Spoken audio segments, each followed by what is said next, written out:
মহান আল্লাহ জানিয়েছেন, আর যখন কোরআন তেলাওয়াত হয়, কোরআনের ব্যাখ্যা বিশ্লেষণ হয়, তোমরা যদি ওই মজলিসের শ্রোতা হও,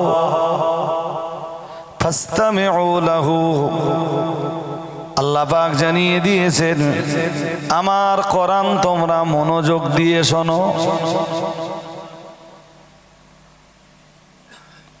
তাহলে কি নিট ফল কি দাঁড়ালো? যে মজলিসে কোরআন আলোচনা হয়, তোমরা ওই মজলিসের শ্রোতা হলে মন দিয়ে শোনো।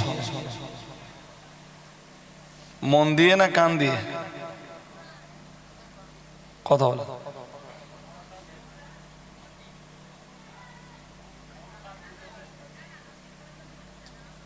কান লাগবে, কিন্তু কানের সাথে ফেল লাগবে মনোসংযোগ। কানে অনেক সময় অনেক কথা শুনি, মনোযোগ না থাকলে সে কথা ব্রেন ক্যাচ করে না। আমি একটা না অনেকগুলো আয়াতের কথা বলবো ইনশাল্লাহ। কোথা থেকে বলছি সব বলে দেব, উঠলে হবে না। এই যে কজন আছেন ভাই, আপনাদেরকে আর উঠতে দেব না। আমি বলেছি 1 ঘন্টা ধৈর্য ধরে বসেন, 1 ঘন্টা পরে আমার পরে কেউ নেই তো নেই, তাহলে আমি এত রাত্রে জ্বালাতন করব না।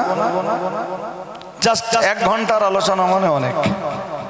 যদি নির্ভেজাল কোরআন হাদিসের আলোচনা হয়, আল্লাহ কি বলেন,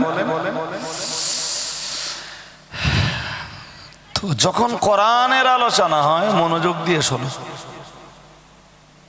পরের কথা আল্লাহ পাক আবার জানিয়েছেন, ওয়াংসিতু, একটা নীরব নিথর পরিবেশ রচনা করো, চতুর্দিকে কোনো আওয়াজ হবে না, একটাই আওয়াজ, শুধু কোরআনুল কারীমের আওয়াজ।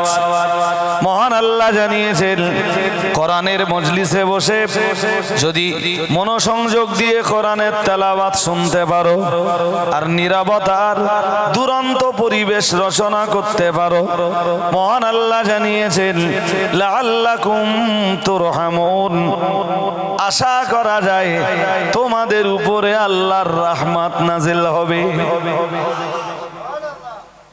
আর একটু মন খুলে বলুন। 204 নম্বর আয়াতে কি কি আছে এবারে বলে দেই। নাম্বার 1, হতে হবে কোরআনের আলোচনা। যারা শুনবে তাদের থাকতে হবে মনোসংযোগ। 3, পরিবেশ হতে হবে নীরব।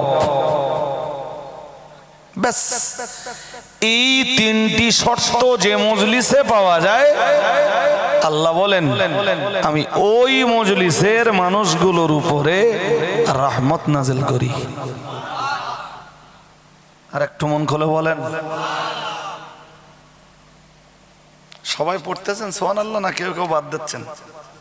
হ্যাঁ দিচ্ছে, আমি দেখতে পাচ্ছি মুখ নড়ে না, তার মানে কি? সুবহানাল্লাহ আমার প্রশংসা না, হাদিসে কি আসতে জানেন?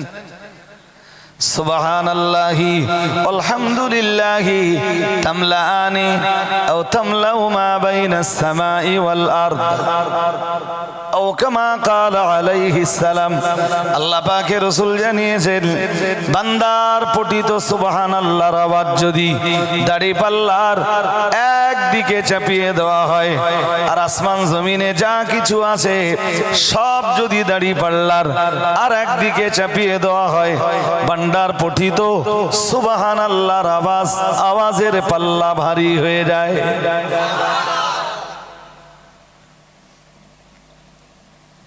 রাসূলের হাদিস জানেন, দাজ্জাল আসবো হচ্ছে। দাজ্জাল এমনি মিনি দাজ্জাল তো অনেক আগের থেকে ঘুরতেছে সমাজে। টুপি মাথায় দিয়ে এরকম বড় জামা পরে স্টেজে উঠে বসে থাকতেছে। এ দাজ্জাল অনেক আগে বেরিয়ে গেছে। বিশ্বাস হচ্ছে না আপনাদের? ভাবতেছেন যে কি বলে। আরে শোনেন একটা কথা বলি, আমি যা বলি আমি আমি নিজে তা প্রমাণ দেওয়ার ক্ষমতা রাখি। আমি লোকের গালের ঝালে কোনোদিন শিশুই নেই, কোনোদিন ভাবি নে যে কথা বলবো আমি আর দলিল দিয়ে যাবে আর একজন। ওটা এক। আর এর পাশে এর সঙ্গে আর একটা কথা মনে রাখুন, সেটা হলো আমি উদর পিণ্ডে বুদর ঘাটে দেয়নি। এই কাশীপুরতে বেরিয়ে সারাটা রাস্তা শুনতে শুনতে আসছিলাম। তা শুনলে আশ্চর্য হবেন যাদের শুনছিল। যদি বলেন কি শুনছিলেন, শুনছিলাম এইটা যে কোথায় উদর পিণ্ডে বুদর ঘাড়ে দিচ্ছে, নেতার গেঞ্জি পোচার গায়ে দিচ্ছে, সেইগুলো শুনছিল। আয়াত পড়ছে এক, ব্যাখ্যা করছে আর এক।